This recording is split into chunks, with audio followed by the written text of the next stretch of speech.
O áudio que vocês vão ouvir agora é parte do podcast Xadrez Herbal. Caso vocês queiram ouvir mais sobre esse assunto e outros temas de política internacional, é só ir em xadrezherbal.com. Bem, então sem mais delongas, passemos para o primeiro bloco do Giro de Notícias.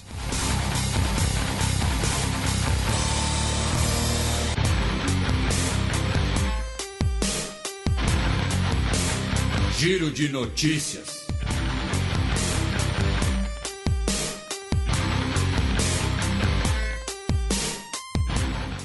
Notícia da sexta-feira passada, dia 19 de maio. Assad é recebido em retorno da Síria à Liga Árabe. Tivemos a cúpula da Liga Árabe, né, e a 32ª foi realizada em Jeddah, na Arábia Saudita. E, como a gente já havia comentado semana passada, tivemos a presença do Bashar al-Assad, presidente ditador da Síria, né? Lembrando que a Síria estava suspensa da Liga Árabe desde 2011, incluindo ali um período de representação pela Coalizão Nacional, né? Que é um guarda-chuva da oposição. E a presença do Assad na Liga Árabe é mais um sinal de uma realidade que muitos não querem ver, mas é uma realidade que a gente bate nessa tecla aqui no Xadrez Herbal desde 2016, por aí, que é o Assad venceu a guerra, né? Os Estados Unidos podem não gostar disso, a União Europeia pode não gostar disso, eles podem protestar, podem falar com justiça, né, que o governo Assad ele é responsável por sistemática violação de direitos humanos, é responsável por crimes de guerra, é um governo corrupto, tudo isso é verdade, né? Mas ele é o vencedor da guerra, ele é o presidente da Síria. E, enfim, ele venceu a guerra civil, né? E essas questões, essas críticas ao governo sírio, né, não são exclusividade da Síria, né?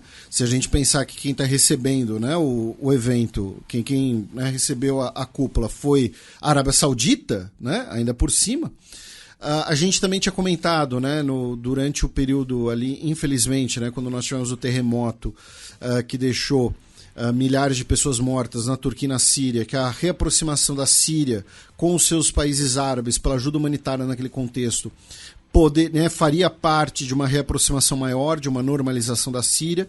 A gente também está vendo isso. E aí vamos passar aqui rapidamente qual o interesse então da Liga Árabe, né, em se reaproximar da Síria. Primeiro, a questão de que hoje, né, o Assad ele precisa do maior número possível de reconhecimentos internacionais por conta da Turquia. A Turquia é um país que ocupa uma parte do território sírio. A Turquia é um país que recebeu milhões de sírios refugiados da guerra, né? Como é que vão ser? Essas pessoas vão retornar para o seu país? Primeiro tem que ser criadas condições para elas poderem retornar.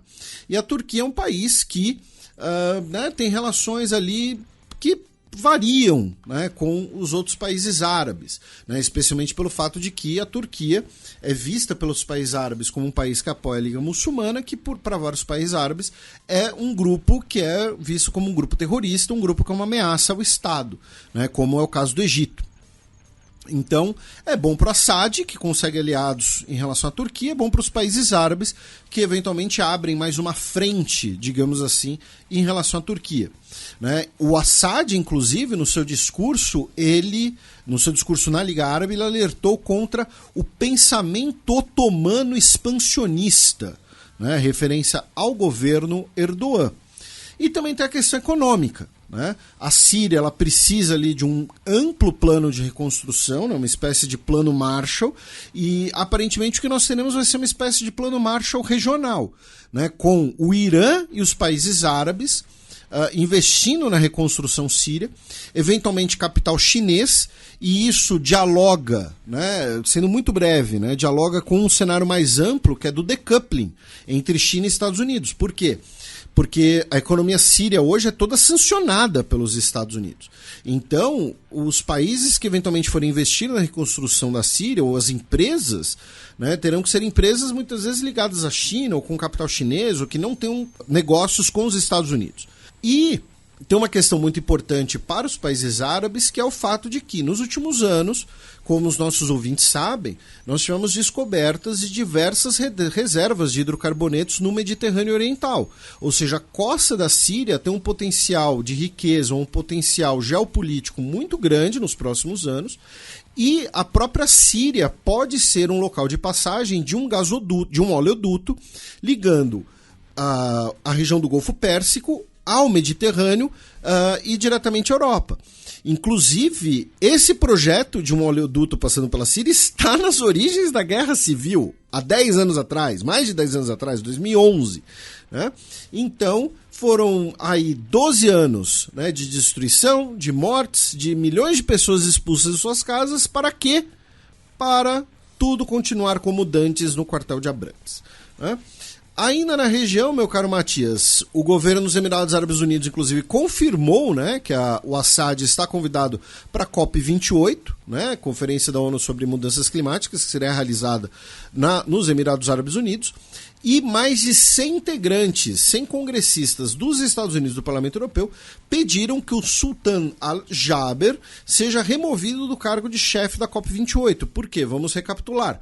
Ele é o principal dirigente da maior petrolífera dos Emirados Árabes Unidos. Tá? Mas é justamente para isso que os Emirados Árabes Unidos querem sediar a COP28, né? Para impulsionar a sua agenda de combustíveis fósseis.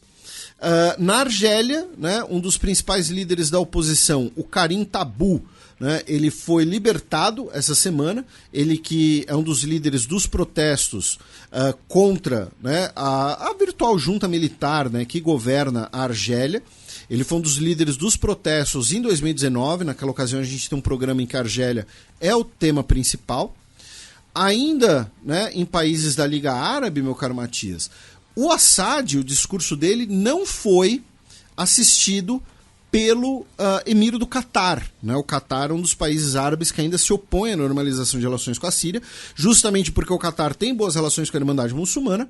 E no Catar nós temos a denúncia feita por um conglomerado, né, de veículos de comunicação, incluindo o grupo de direitos humanos Equidem e o jornal britânico Guardian, que diversas pessoas que trabalharam na Copa do Mundo, no Catar, estão presas, tá? Porque não receberam seus salários devidos, tá? Especialmente os que trabalharam para a Stark Security Services, o nome tirado diretamente do universo Marvel, né? Não receberam os seus salários, protestaram por isso e foram presos por protestarem. Tá? Então nós temos pessoas presas hoje no Catar pelo simples fato de terem exigido os salários que lhes foram devidos. E finalmente, nesse final de semana, teremos o segundo turno das eleições parlamentares da Mauritânia. Né? A primeira eleição na Mauritânia depois da transição pacífica de poder em 2019, em que o partido El Insaf, né, que é o principal partido do país, o Partido Conservador, né, tudo indica que ele continuará na liderança. Infelizmente, nós não temos tantos comentários assim para fazer, porque não deu tempo de estudar sobre as eleições no país árabe. Peço desculpas. Notícia da segunda-feira passada, dia 22 de maio. Chefe do Conselho de Segurança do Irã é substituído após quase 10 anos. O Ali Shamkhani, né, que era o chefe do Supremo Conselho de Segurança Nacional, né, ele foi substituído pelo Ali Akbar Ahmadian. Tá? Ele estava no cargo, né, o Shamkhani, desde setembro de 2013, tá?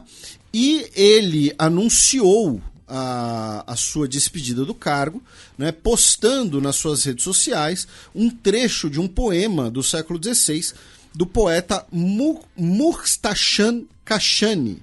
Tá?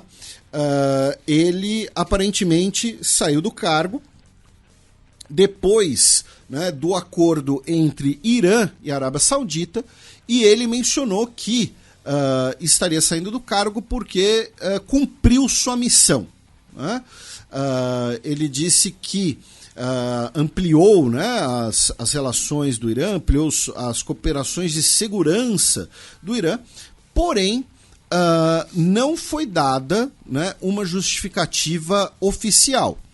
A questão é que o substituto dele, né, é um ex-comandante da Guarda Revolucionária Iraniana.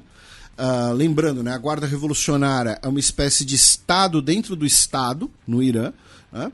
Ele era uma figura próxima ao general Qassem Soleimani, né, que foi assassinado, né, pelos Estados Unidos no início de 2021 no território iraquiano.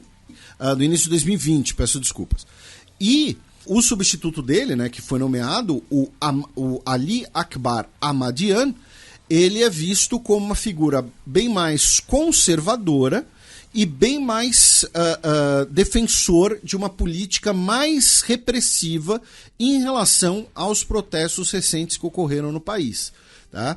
Então, enquanto o Shamkhani, que era, né, uma figura ali que é visto como uma figura um pouco mais pragmática, um pouco mais aberto, enfim, ele agora teria sido substituído por um cara ligado ao aparato de segurança do Estado iraniano, um cara diretamente ligado ao aparato de segurança do Estado iraniano.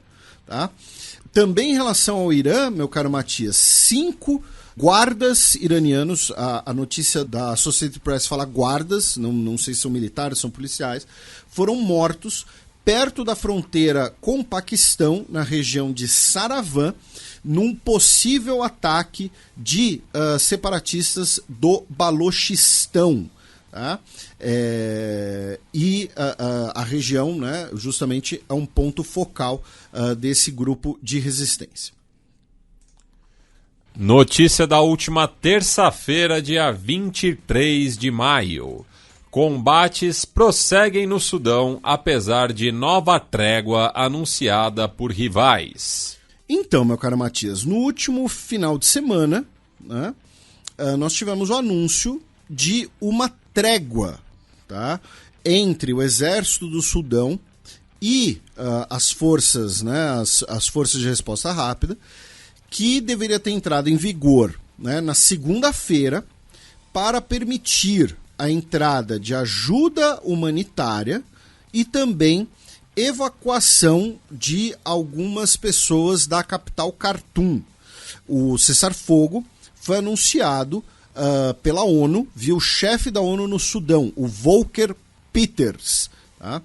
Porém, na prática, o cessar-fogo nunca entrou em vigor. Tá? Mesmo na segunda-feira, os combates ocorreram, tiveram inclusive ataques aéreos. Tá? Os Estados Unidos e a Arábia Saudita, né, que haviam anunciado um mecanismo de vigilância do cessar-fogo, né, ficaram ali com a cara no chão, porque, repito, o cessar-fogo nunca chegou a ser implementado. Segundo também a ONU, pelo menos 1 milhão de pessoas já foram deslocados, né, devido à crise no Sudão, ou seja, em 5 semanas, gente, a gente está falando de 1 milhão de pessoas deslocadas em 5 semanas. Isso é um período muito curto. Tá? E só para a gente ter um parâmetro, tá? Khartoum, né, a capital do Sudão, ela tem cerca de 5 milhões de habitantes. Tá? E ela é o principal foco dos combates. Né? O Sudão é um país que tem mais ou menos 50 milhões de habitantes e Khartoum tem cerca de 5 milhões de habitantes. Então a gente não está falando de uma região pouco povoada. Tal. Eu estou fazendo esse esclarecimento porque teve alguém que fez um comentário parecido no Twitter. Fez um comentário de curioso, não de crítico, né? Mas que, nossa, né? Você pensa no Sudão, você pensa num país desértico, logo você liga um país desértico a um país com pouca população. Mas não, é um país que tem ali o eixo do Nilo, né? O eixo do Nilo é uma região que tem uma grande densidade demográfica por todo o percurso do rio, né? Muitos dos nossos ouvintes já devem ter visto, por exemplo, aqueles mapas, aquelas fotos tiradas do espaço, né, à noite, aí você vê no Egito, né, a linha das luzes das cidades, você vê o rio, basicamente, o desenho do rio. A mesma coisa acontece no Sudão. Tá? Você tem regiões que são muito pouco povoadas, mas você também tem grandes cidades, você tem o litoral do Mar Vermelho, né? Você tem Porto Sudão. Então, você tem muita gente no país. E a gente está falando de 1 milhão de deslocados em apenas 5 semanas. Tá? Repito, o cessar-fogo não adiantou basicamente nada. Tá? E nada indica que nós teremos uma paz mediável num futuro próximo, infelizmente. Pelo contrário, tudo indica que os combates vão continuar. Inclusive, eu não lembro se a gente comentou isso semana passada ou não, meu caro Matias, mas o Hemedti, né, que é o general das Forças de Apoio Rápido, né, o Mohamed Dagalo, ele foi afastado oficialmente pelo Al-Burhan, né, do seu cargo de vice-chefe do Conselho de Transição. Óbvio, isso é uma decisão muito mais simbólica, porque na prática, né, o mecanismo já não existia mais, só que é uma maneira do Al-Burhan, né, mesmo em teoria, digamos assim, afastá-lo, né, de qualquer eventual posição de legitimidade. Notícia da quarta-feira passada, dia 24 de maio. Ministro da Defesa do Paquistão afirma considerar banir partido de Imran Khan.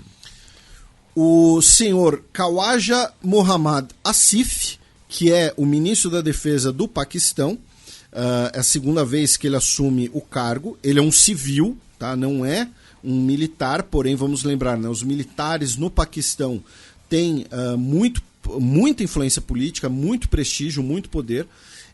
Ele já ocupou outros ministérios antes, e ele disse que é possível que o partido do Imran Khan, né, o Tehreek-e-Insaf, seja banido porque os seus integrantes, na última semana, realizaram ataques contra os próprios fundamentos do Estado, né, incluindo ataques contra instalações militares e prédios do governo e questionamentos de decisões legítimas das cortes do país. Tá? Lembrando que o Imran Khan, né, um dos motivos da queda dele foi uma queda de braço entre ele e os militares, né, também. A gente falou já bastante da crise do Paquistão, a gente fez um breve resumo no programa passado também. Tá? Se você não ouviu o programa passado, dá uma olhada lá, né, no bloco ali sobre que a gente fez, né, deu uma roubadinha ali, né, o bloco da Organização da Cooperação Islâmica. E então existe a possibilidade do partido do Imran Khan ser banido. Tá?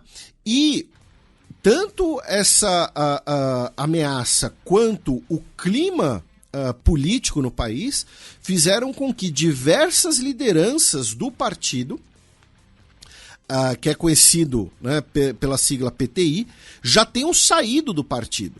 Tá?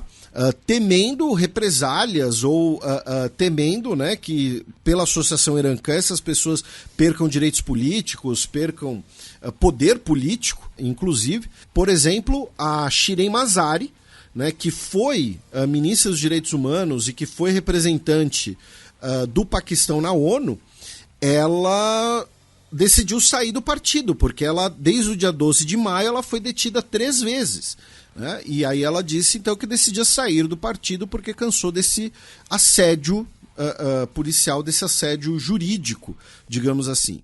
E outra coisa que o ministro da Defesa do Paquistão falou é que as pessoas que tiverem cometido atos de terrorismo contra o Estado poderão ser julgadas pela lei marcial de 1953, né, que é uma lei bastante rígida, inclusive, né, o ato do Exército de 1952, peço desculpas, pouco depois da independência do país. Bem, excepcionalmente, nesta semana não teremos a coluna da professora Vivian Almeida, então passemos para o segundo bloco do Giro de Notícias. Hoy tu plan más ambicioso es sacarme una moneda para un tinto de botella, aunque no me reconozcas, fui peón de tu ajedrez.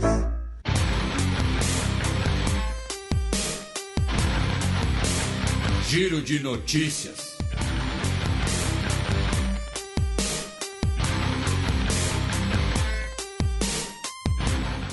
Notícia da quarta-feira passada, dia 24 de maio. Israel aprova orçamento com bônus a judeus ultra-ortodoxos. Pois é, o governo de Israel mais religioso da história do país, né, acabou se refletindo no orçamento, né? Então, o que acontece? O Estado de Israel vai criar um fundo com o equivalente a mais ou menos 300 milhões de reais para financiar que judeus ultra-ortodoxos casados prossigam os seus estudos religiosos em vez de trabalhar. Tá? Então, é uma espécie de Bolsa Religião. Né? Seria assim, no Brasil seria chamado assim, de Bolsa Religião, alguma coisa assim. É uma questão que está ligada também, né, ao serviço militar dos ortodoxos em Israel. Né? Os ortodoxos são isentos do serviço militar obrigatório. Eles podem servir, tem unidade militar dos ortodoxos, né? Mas eles não são obrigados. Isso foi razão do colapso do parlamento, né, do colapso do governo ali em 2018, 2019. E um dos discursos, né, dos ortodoxos, né, dos ultra-ortodoxos, é que o serviço nacional deles, né, é a oração, é o estudo religioso. Né, porque via isso que eles estão consolidando Israel, que eles estão aproximando Israel de Deus. Então, em vez de trabalhar, estude religião. E o Estado vai custear isso. Né? Então, repito, se fosse aqui no Brasil, era o Bolsa Religião, era o Bolsa Torá, seria chamado assim aqui no Brasil, deixando muito claro que isso aqui é um apelido de intencionamento pejorativo para trazer, né, fazer esse paralelo com o discurso político brasileiro que adora esses termos meio bizarros. Né? E dentre uma das várias questões envolvendo o orçamento e as comunidades ultra-ortodoxas. Tá?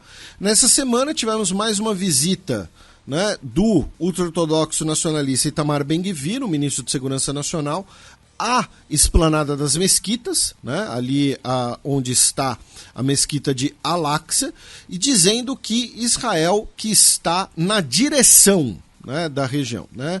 Aqui, e aí ele chamou obviamente de Monte do Templo, né, não de esplanada das mesquitas, a gente já explicou essa diferente nomenclatura. E para a gente fechar, mais duas notícias israelenses. Uma delas é que 3 integrantes das Brigadas dos Mártires de Al-Aqsa, né, que é um grupo armado palestino, né, classificado como terrorista por Israel, que opera na Cisjordânia, foram mortos depois de uma operação militar na cidade de Nablus. E a outra notícia é que 3 soldados israelenses cumprirão 2 meses de prisão por terem agredido um homem palestino e terem tentado impedir as investigações. Repito, 2 meses. Duas notícias de ontem, quinta-feira, dia 25 de maio. Foragido por genocídio de Ruanda é preso na África do Sul. O Fulgence Kayishema, né, ele era indiciado desde 2001, ele é responsável direto pela morte de 2.000 pessoas, tá, na igreja de Niang. Ele organizou e incentivou que as pessoas matassem os tutsis que estavam abrigados nessa igreja. Tá? E assim, como a gente já mencionou em várias circunstâncias, né, igrejas, templos religiosos de qualquer religião devem ser considerados locais invioláveis. Tá? Então, isso pode ser desde uma prisão comum até um evento como, né, um dos crimes mais bárbaros das últimas décadas. Então, ele foi diretamente responsável pela morte de 2.000 pessoas e ele estava na África do Sul, né, depois de passar por outros 4 países, né, enquanto fugia da justiça, e agora, finalmente, foi preso e será julgado ou em Ruanda ou no Tribunal Penal Internacional em Haia. Tá? Falando em outras notícias no continente africano, meu caro Matias, começando pela África do Sul, onde foi a prisão, a região de Gauteng, na África do Sul, declarou um surto de cólera, com 41 casos confirmados e 15 mortes até o momento, infelizmente. Mais ao norte, na Nigéria, a refinaria de Dangote começou suas operações. Ela tem esse nome, né, devido ao seu proprietário, o Aliko Dangote, que é um dos homens mais ricos da Nigéria e um dos homens mais ricos, é o homem mais rico da Nigéria e um dos homens mais ricos do mundo, tá? Ela será a maior refinaria de fio único do mundo e custou cerca de 19 bilhões de dólares, vai poder processar cerca de 650 mil barris de petróleo por dia. Tá? Um negócio absolutamente gigantesco em proporções, né? Vocês podem ver algumas imagens, fizeram como se fosse um mini documentário / propaganda do lugar no YouTube, e assim, os geradores, né, que foram levados para essa refinaria, você vê as pessoas andando do lado e ficam parecendo formiguinhas. E finalmente uma notícia simbolicamente triste, mas a Cotton Tree, né, a árvore do algodão, que era uma árvore gigantesca, né, que dominava o centro de Freetown, capital, né, de Serra Leoa, ela caiu no último dia 24 de maio devido a uma tempestade. Na verdade, a árvore estava ligada diretamente à fundação de Freetown, né, porque Freetown ela foi fundada em 1792, tá, por soldados negros que eram de origem africana, tinham sido escravizados nos Estados Unidos e receberam sua liberdade por terem lutado pelos britânicos durante a Guerra de Independência dos Estados Unidos, né? Os lealistas negros, eles foram reassentados em Serra Leoa e fundaram Freetown, cidade livre, né, ao redor dessa árvore, né, que era da espécie de Ceiba pentandra, tá? E ela era chamada de Cotton Tree, né, árvore algodão. E, infelizmente, ela caiu devido a essa tempestade essa semana. Oposição da Índia anuncia boicote à inauguração de novo prédio do parlamento por Modi. Alguns anos atrás, acho que foi 2020, né, a gente comentou do início das obras do novo prédio do parlamento na Índia. E a gente comentou porque naquele momento havia uma série de denúncias de eventual superfaturamento. Por quê? Em Nova Delhi, né, você tem um grande centro administrativo que foi tema de um projeto de restauração e construção de novos prédios chamado Projeto Central Vista. Tá? E o projeto custa cerca de 3 bilhões de dólares, né, incluindo muito dinheiro para a construção do novo prédio do parlamento.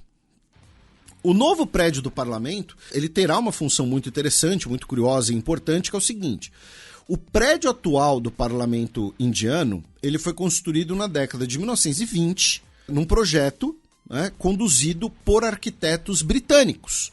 Tá? Ele era a sede do governo, inclusive, do Raj britânico, mesmo antes da independência. Então ele é um prédio com inspirações europeias. Ele é um prédio ali que, se você transplantasse ele e colocasse no meio de Londres, né, ele se adequaria à paisagem. Então, está sendo construído um novo prédio com elementos arquitetônicos indianos e um projeto conduzido por arquitetos indianos. Tá? Então, perfeito, é romper com o colonialismo.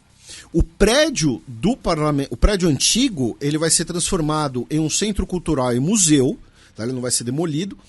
Também tem um outro problema, que, segundo, né, as autoridades do projeto do Central Vista, né, o prédio antigo, né, o prédio histórico, ele está afundando, né, porque ele não foi construído com fundações adequadas, enfim, não sei explicar direito. Então também existiria uma necessidade de engenharia, de construir um novo prédio. Até aí, perfeito. Tá? Tudo bem. Então, por que a oposição vai boicotar? Porque, segundo a oposição, quem deveria fazer a inauguração do prédio é a presidente do país, a Drupadi Murmu, né, que foi eleita recentemente, inclusive a primeira líder das comunidades tradicionais eleita para presidente. Mas quem vai conduzir o processo é Narendra Modi. Então, o que a oposição está falando, com um certo grau de justiça, é, olha, o Modi está transformando esse projeto, que é um projeto nacional, um projeto da República, né, em uma coisa personalista. Né, e está querendo ligar a pessoa dele. E quando deveria ser o processo conduzido pela presidente, que é uma figura apartidária na política indiana, né, uma figura cerimonial e apartidária.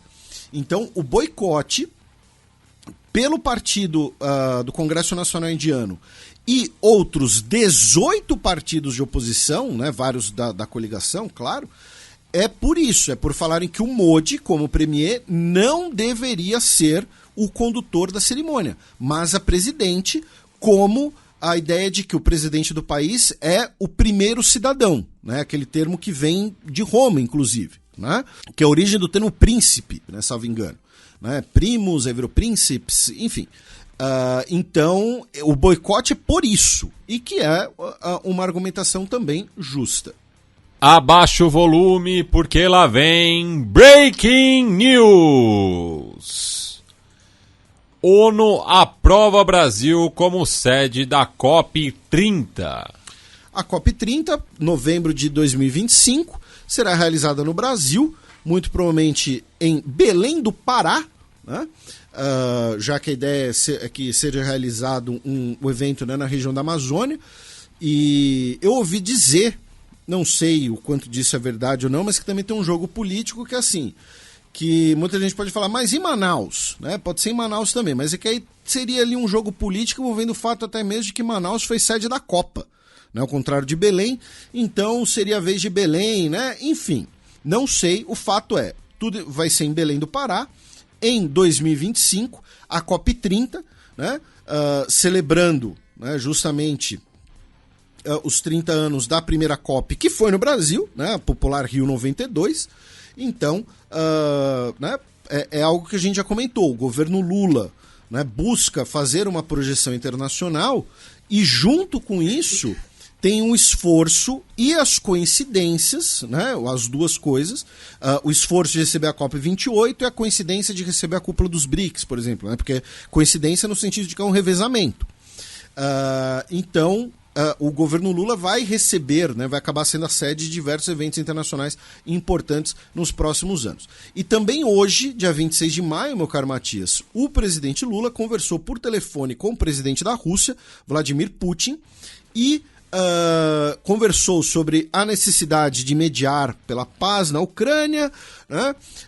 Porém, o Lula rejeitou o convite a ir ao Fórum Econômico Internacional, que será realizado no próximo mês em São Petersburgo. A conversa durou mais ou menos 1 hora, ou seja, a conversa de fato, né, durou mais ou menos meia hora, né, já que você tem um tempo das traduções e tudo mais, meia hora, 40 minutos.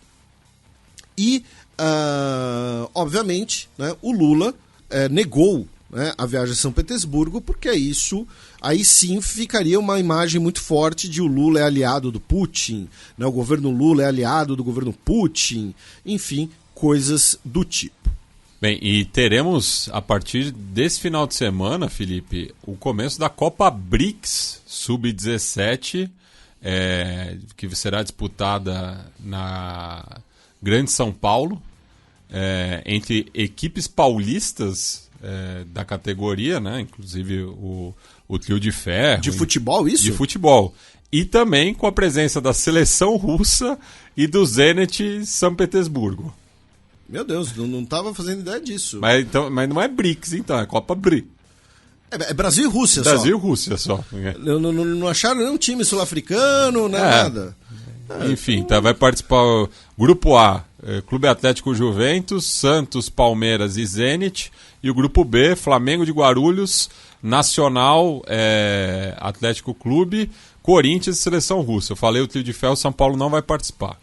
Então deixa eu ver se eu entendi. O Flamengo de Guarulhos vai participar do rolê e não acharam nenhum time pra vir da África do Sul, da Índia, da China, um combinado, sei lá. Nem tem o Brachina, né, que jogou a última copinha. Traz um time universitário da Índia aí e fala que é o representante dos caras. Pronto, os caras vão adorar. Enfim. Quando a gente tava na faculdade, pô, imagina a gente jogar bola na Índia. Eu ia adorar. Eu ia passar mal, mas ia adorar.